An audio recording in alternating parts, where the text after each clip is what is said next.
6 চকাত 900 পৰা টিপাৰ এখনৰ দামটো আছে 14 লাখ টকা তো নেক্সট এখন আছে টাটা 710 14 ফুট দীঘলত আছে 4 টন পাছিঙত 4 চকা এখনৰ প্ৰাইচটো আছে 11,80,000 টকা 11,80,000 হয় যদি আপোনাৰ আল্ট্ৰা T7 লাগে 4 টনত 4 চকাত 2022 গাড়ী এখন পাই আছে আপোনাৰ 7,50,000 টকা নেক্সট আইসা আছে আইচাৰ আছে এখন 2023 হয়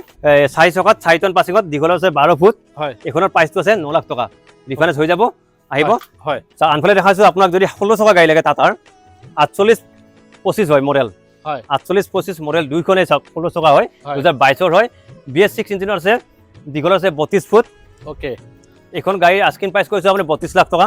ওকে দুইখনৰ সেম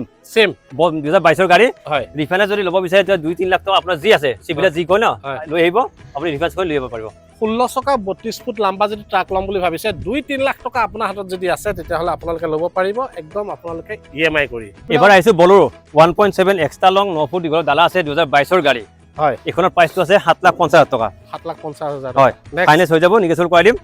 আৰু এই নেক্সট খন আছে 2023 ডিসেম্বৰ মাহৰ গাড়ী 1.7 এক্সট্ৰা লং 9 ফুট দীঘল ডালা এখন কেছ ল'ব লাগিব 7,40,000 টকাত ফাইনেন্স নহব এখন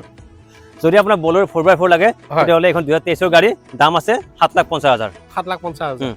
বলেৰো ন হয় বলেৰো 4x4 4x4 নেক্সট গাড়ীখন বলেৰো 4x4 হয় 2023 হয় দাম আছে 7,50,000 টকা ওকে যদি আপোনাৰ 1.3 বলেৰো লাগে এখন আছে 1.3 8 ফুট দীঘল ডালা